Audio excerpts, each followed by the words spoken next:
This is the High School Football America podcast for April the 17th, 2020, and I'm Jeff Fisher. The High School Football America podcast is brought to you by GameStrat, America's premier sideline instant replay system with outstanding reliability and customer service and different plans priced right for every coach's budget. To get a demo, go to GameStrat.com or click on the GameStrat banner ad located on every page of HighSchoolFootballAmerica.com. We are headed to the Lone Star State today. A gentleman that, if memory serves me correctly, Brandon McAuliffe is a guy that I met while I was making fun of Jason Strunk. I was just blasting Strunky, and I think Brandon played a little dog pile on the rabbit there with me, and that was pretty fun. And he is a guy that lives in Abilene, a nice list when it comes to covering high school football. You can follow him on Twitter at sportsfreaknut. He is a member of the Texas Football Media Mafia that we're going to have some fun with. He's a contributor on Dave Campbell's Texas High School Football, which is just the premier site in the country. I'll even put it above us. And also a member, contributor, I should say, on BigCountryPreps.com.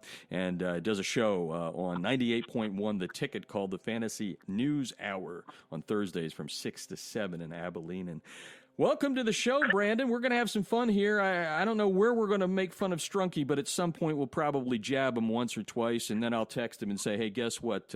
Fish and McAuliffe just beat you up a little bit. You may want to tune in, but welcome to the show. Well, first off, I mean, if we're going to do that, we're going to have to, keep the jokes real low to the ground so that they don't go over his head.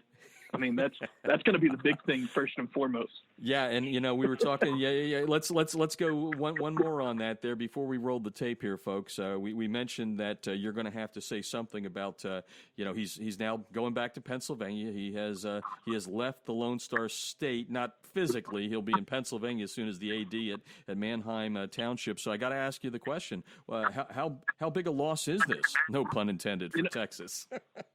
I do have to say, it's a big loss for Texas.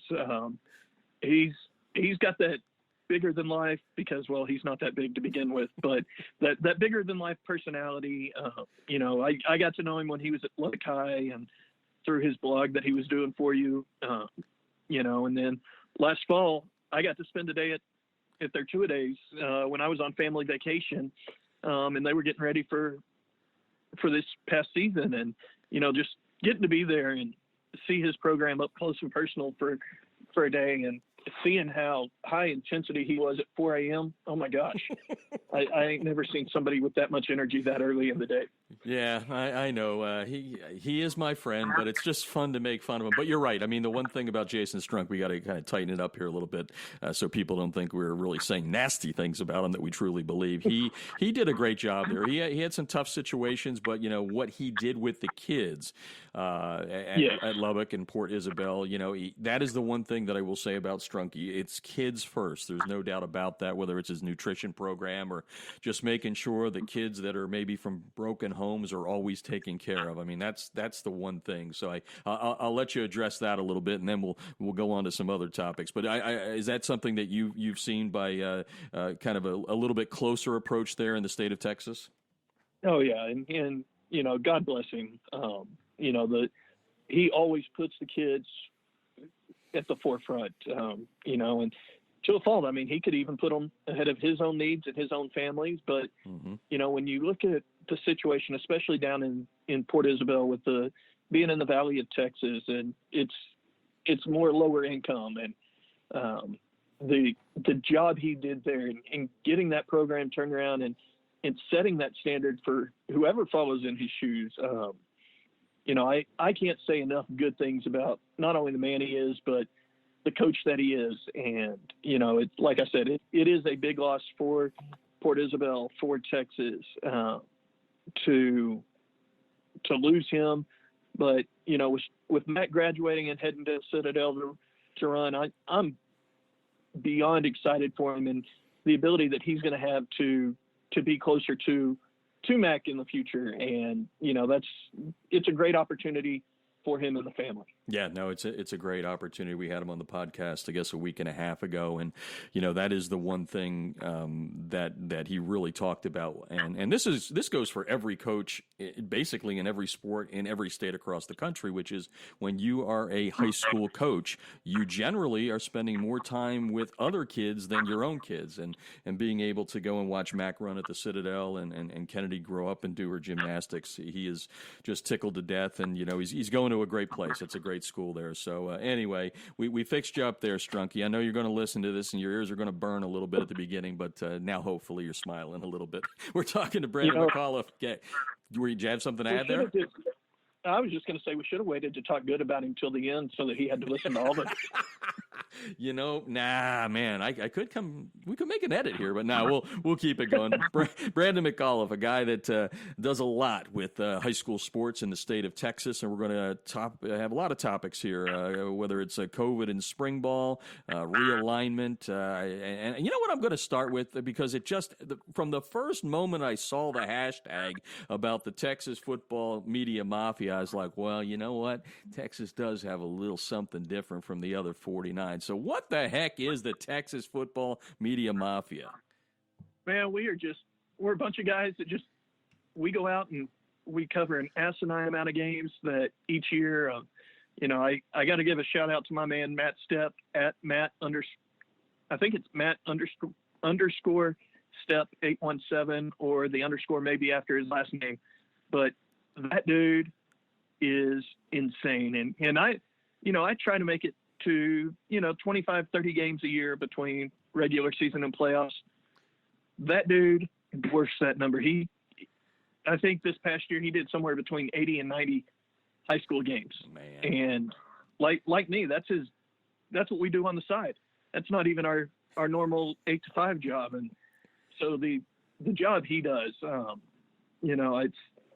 he's kind of one of the ones that got me in the door at Dave Campbell's Texas football. But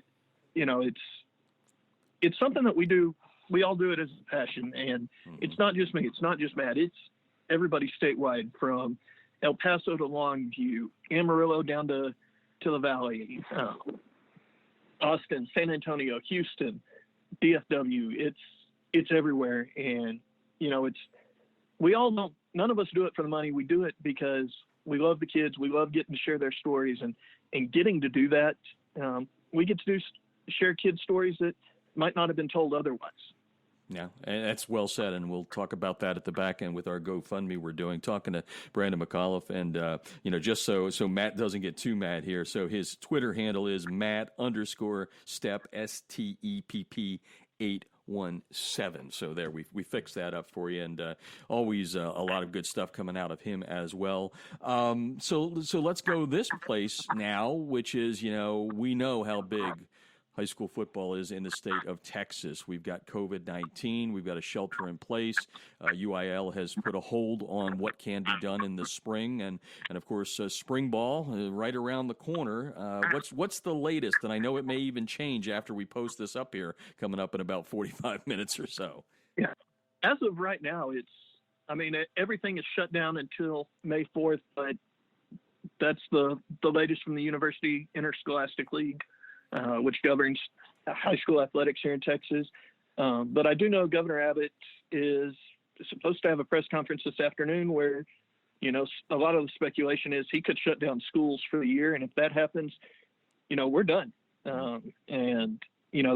It's heartbreaking for the seniors. I know we just went through this with not having March Madness and, the collegiate kids losing their years. And so, we're about to see that here, and unfortunately with Texas. I feel especially, yesterday here in Abilene alone, we were set to have the Big Country Fellowship of Christian Athletes All-Star Festival in June, which was going to have boys and girls golf, baseball, softball, volleyball, a football game, and both boys and girls basketball. And that hard decision was made yesterday to cancel that for this year. So I just feel like that's the direction we're going. And, it's my hope at this point now, if that is the case, that come August when football season rolls around, that we're starting to get back to normal and even if we have to start the year with no fans in the stands, that's good for us media guys, because that gives us more pressure to really tell you and what's going on. And I think that's something we all thrive on. Yeah, it's going to be interesting. Just when I went to Dunwoody High School this morning to work out a little bit, I saw a young man there who's a senior, a member of the track team, and he's not going to get his chance to finish his career and have that kind of. And he doesn't have a collegiate career in front of him, but he was still working out, and I gave him all the credit in the world for doing that. It's tough for these seniors going through this spring sport. Brandon McAuliffe is on the line on the High School Football America podcast. You can follow him on Twitter at SportsFreakNut. Member of the Texas Football Media Mafia. I've been saying this for the last 3 weeks. We've been doing more and more podcasts. I'm Mr. Positive, Mr. Manifest. I do believe there will be a 2020 high school football season. We don't know what that looks like, right? But like you said, it may be no fans in the stands, whatever that may be.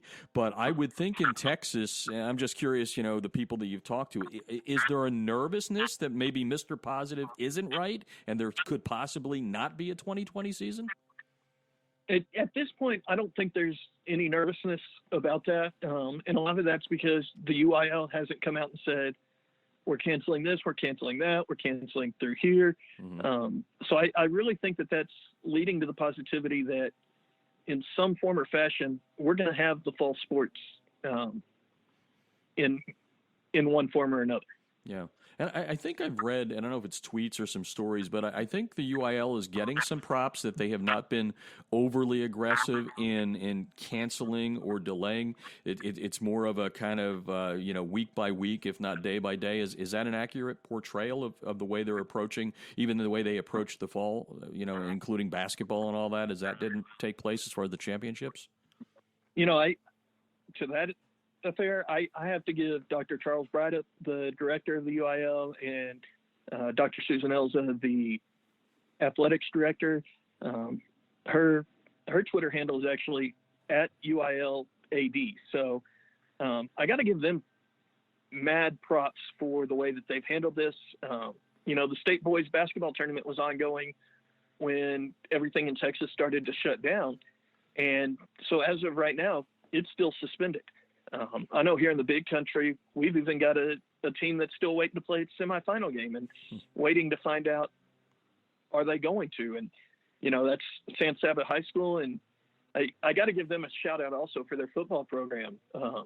Their football stadium was built on a graveyard, on a cemetery. And it's kind of one of the cool hidden treasures when it comes to Texas high school football stadiums. I got to check that one out. We had one of those in Los Angeles at Cathedral. Now the good news is the bodies were moved, but the tombstones are there. What about this stadium? They still have any tombstones there? That I'm not sure, and I don't even know if all the bodies were moved. Let's add a little intrigue to that. Well, whatever the fan, the attendance count is, we may have to add a couple of bodies there. That's for sure.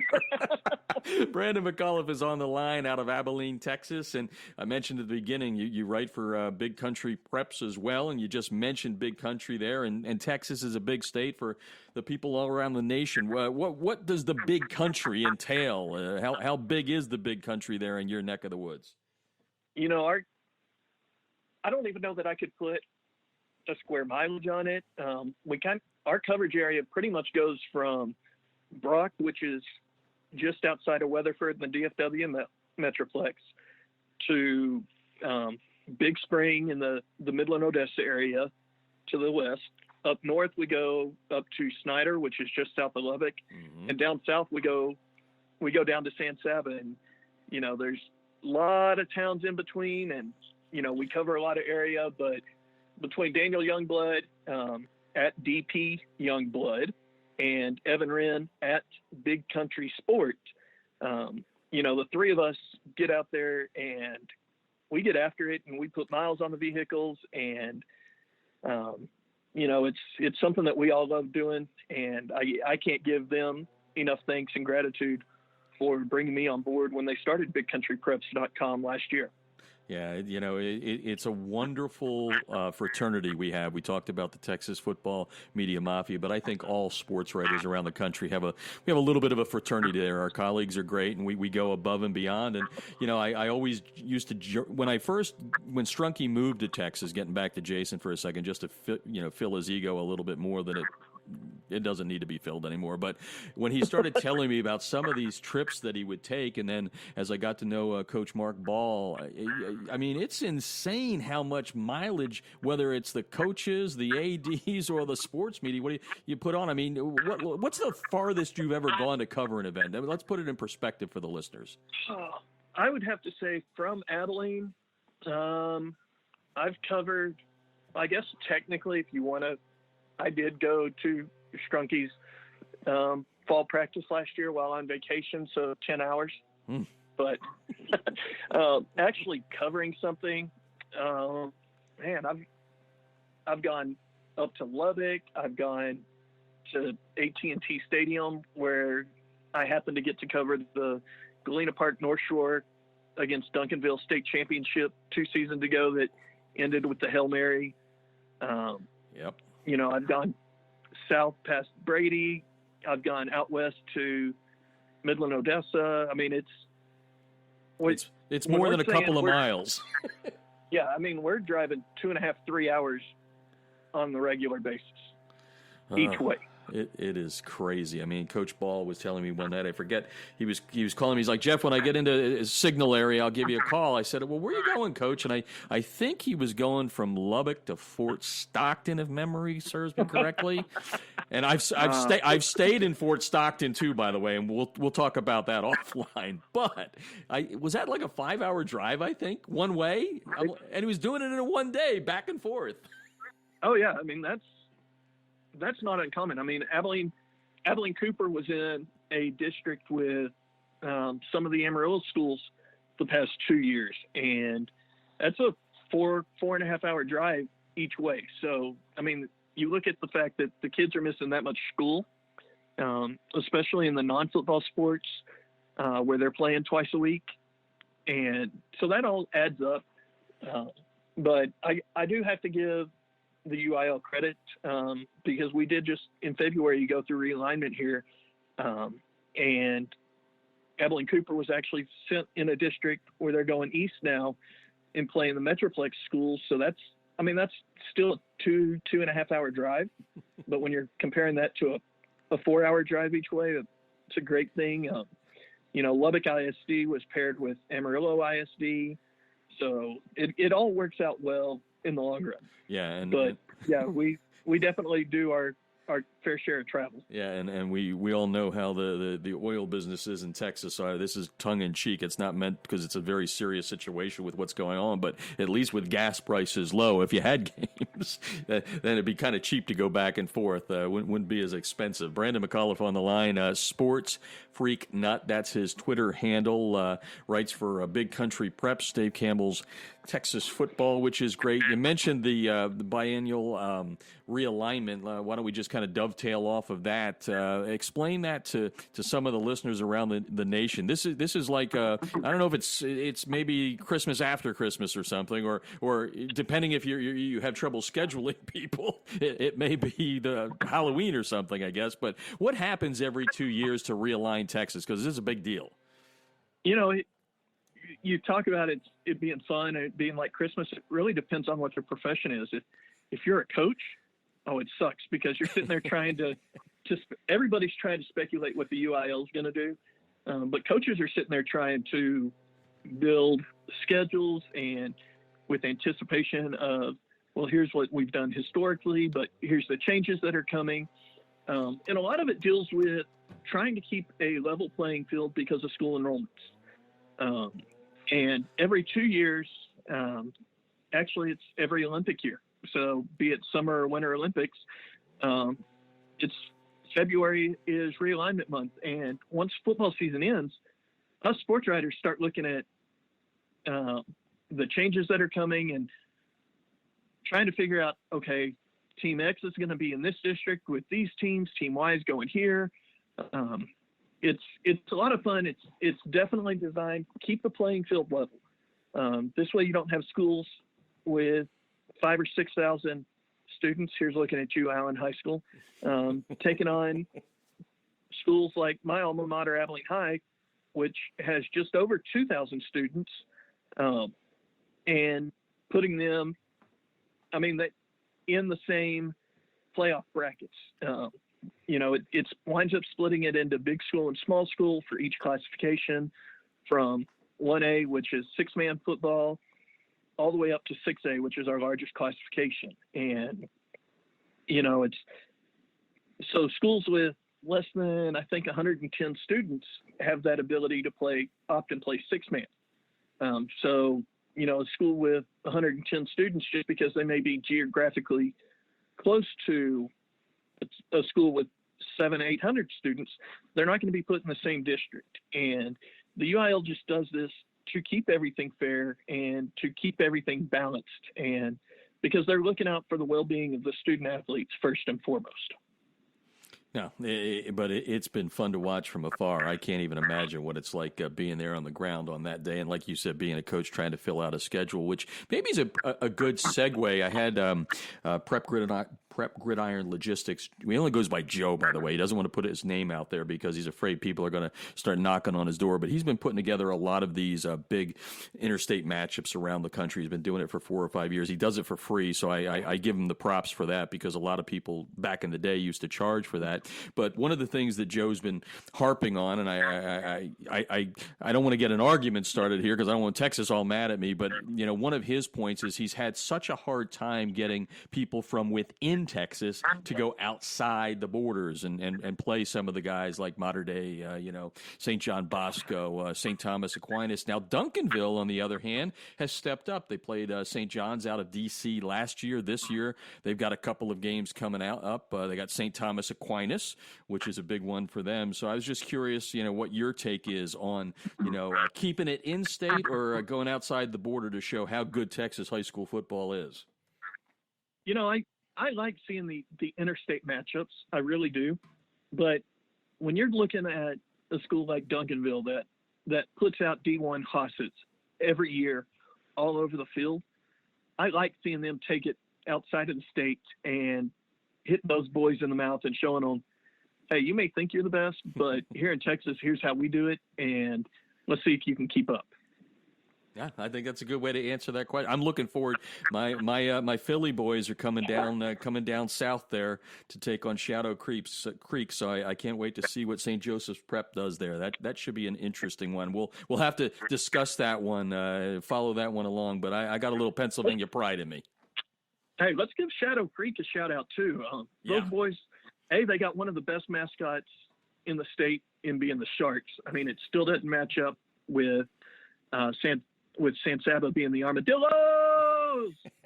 Hey, I had to give a shout out to Greg Tepper there, the managing editor of Dave Campbell's, at TEPPER.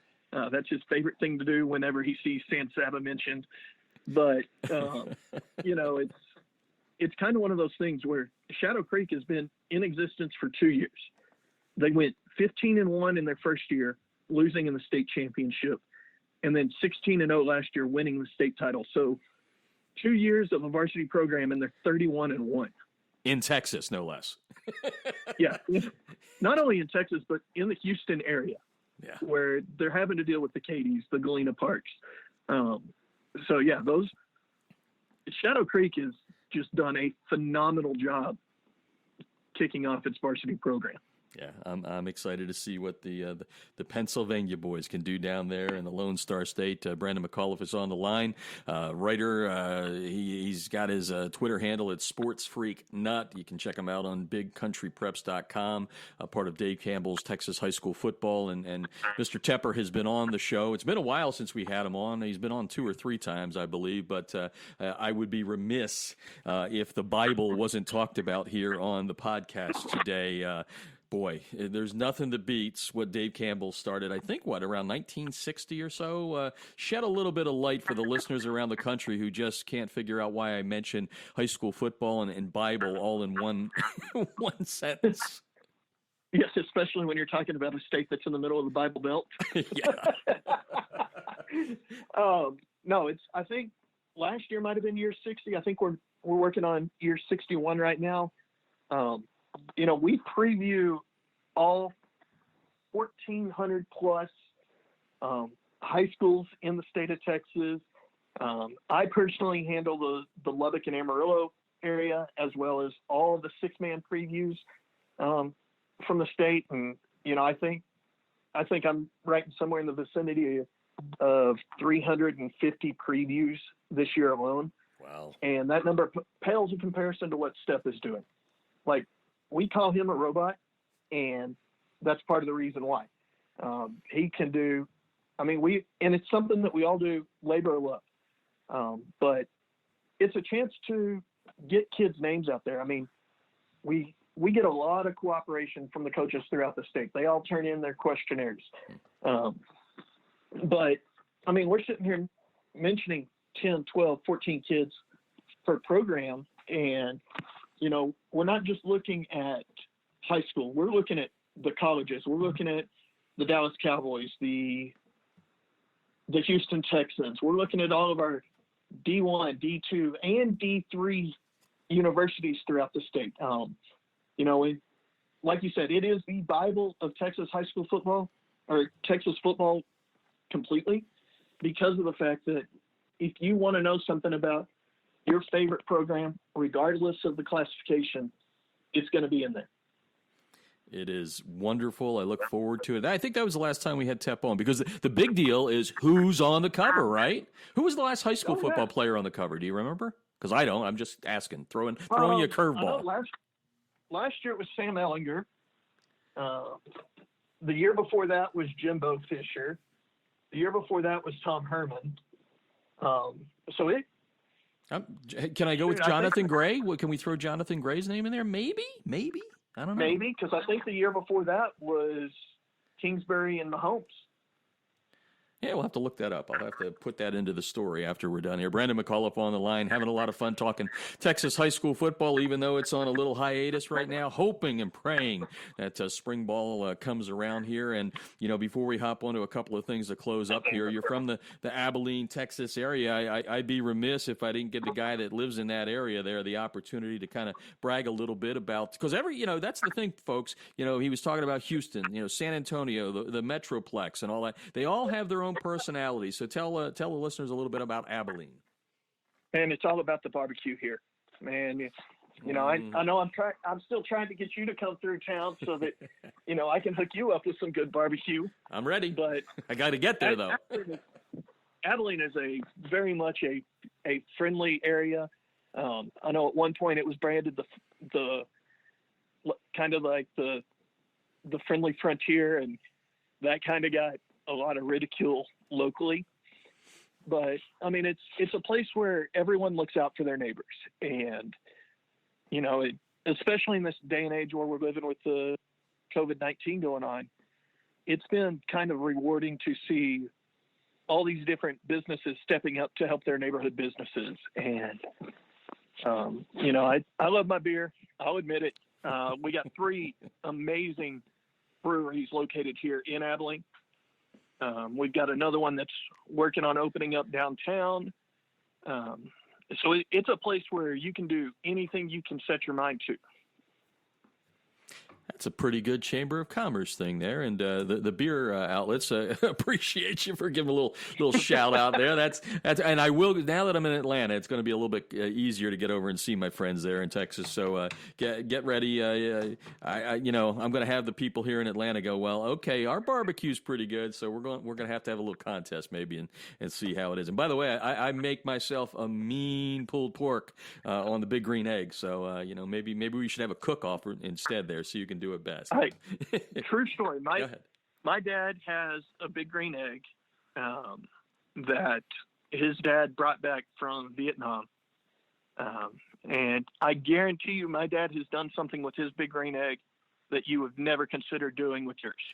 Okay. Hit me with it, because I'll give you another one, but we'll see. Let's test this. I got one for you. Go ahead. The lid on it cracked. So the little top housing unit. Mm-hmm. So he turned it into a water feature in his backyard. Well, yeah, no, I've never seen that.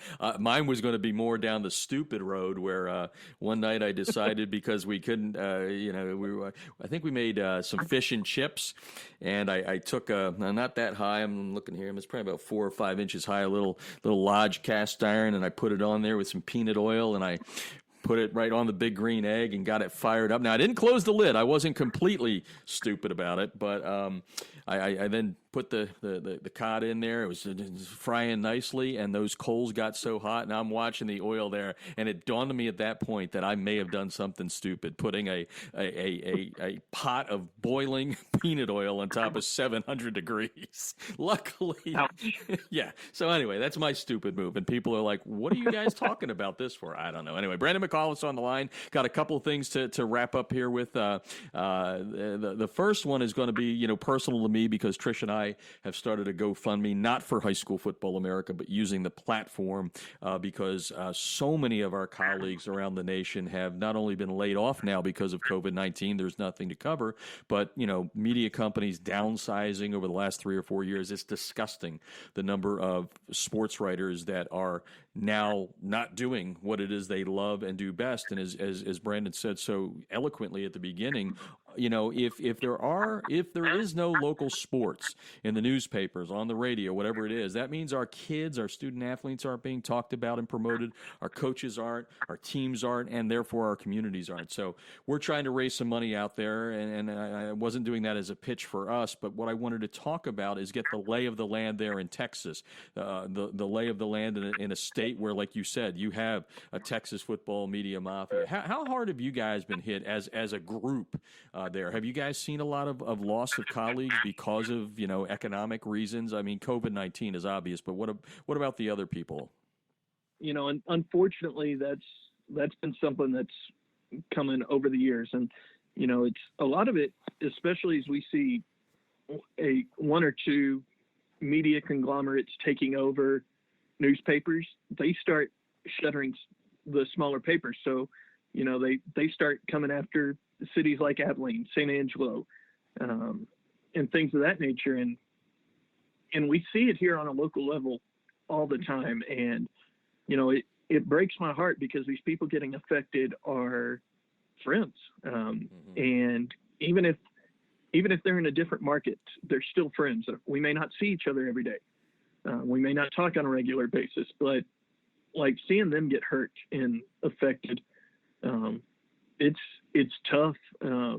It's something that Daniel Evan and I have seen with Big Country Preps also. I mean, we're seeing that impact locally, but granted, like you said, it's because of the virus going around, but it's heartbreaking. I mean, that's really what it is.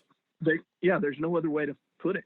Yeah. And like I said, who suffers? The kids, the coaches, the teams, and the communities. I mean, it's, we've been joking around here a lot, but it's near and dear to my heart. And, I'm at the point where, if there's any way we can put some money in the pockets, and we're trying to do 150 per story, if we can raise the 30,000, that's 200. And people may say, well, that's not much. And it's like, well, it's something. And at least it shines a light on the issue there, because we all suffer when local sports doesn't find its way into a paper or onto a radio show. So that's my little soapbox, folks. You can go to highschoolfootballamerica.com to learn more about what we're trying to do for everybody. Brandon McAuliffe on the line. Sports Freak Nut is his Twitter handle. You do a show there every Thursday. I mentioned that at the top. Fantasy News Hour. You're a sports guy. What is news doing in there? It's on 98.1 The Ticket. Go ahead, promote yourself. And we're also on Facebook at Fantasy News Hour there.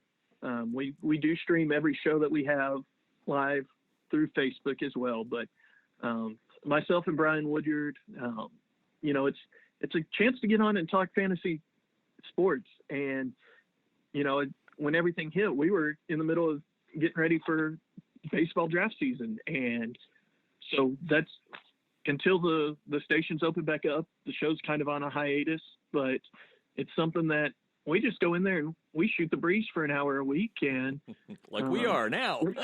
Yeah. I mean, we'll talk everything from baseball to football, might throw in some basketball. And,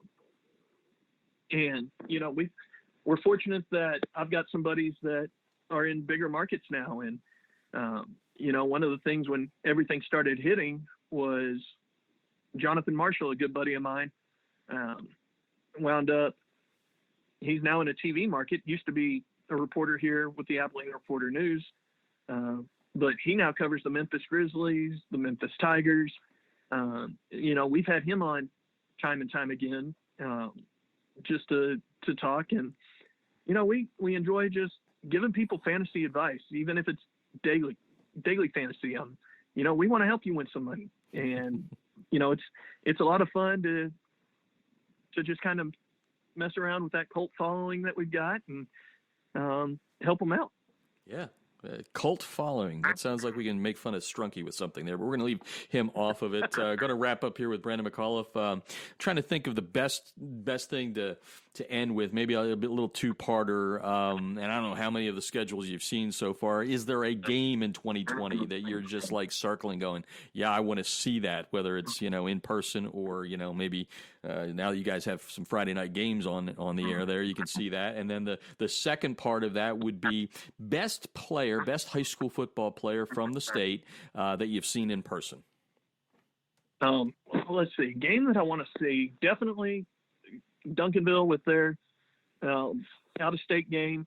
But I hadn't really been paying too much attention to schedules yet. But, I guess, nothing else going on. I might as well start taking a deeper dive into that and start looking. Tweet them at me. We'll put them out there. We'll Brandon's top 10 list of games from the Lone Star State that he wants to see. So go to the second part then. Part B. Shoot, I got old man brain. What was part B again? It was the best player from the state that you've seen in person. I'm not talking about, the one that you've seen in person that you think is the best ever in your career as a journalist. That's a tough one too. You're going really to offend somebody. You're putting me on the spot here, so I'm going to have to go with the homer. I covered this kid when he was 110 pounds sopping wet, playing varsity football at Tuscola Jim Ned High School. Where you're going. He somehow carved a role out in the NFL, and he's hung around just like his buddy from 20 miles away that's, authored the Minneapolis Miracle. But I'm going to have to go with one Colt McCoy. That's not a bad choice. Not a bad choice at all. And you kept it politically correct. Nobody's going to be angry at you there in the community, which is important. Lest you become Jason Strunk, a.k.a. Strunky, or a.k.a. George Costanza. Yeah, but I also want to give, we've had a lot of fantastic athletes that even just came out of my alma mater. Ahmad Brooks, who had a lengthy NFL career, played with the Bills. I believe he played with the Saints too. David Roach, that started at TCU and went to play in the NFL. But I got to give a shout out to one of the most famous people to come out of my high school. Mm-hmm. The only rookie to win Game 7 of the World Series. Do you know who that is?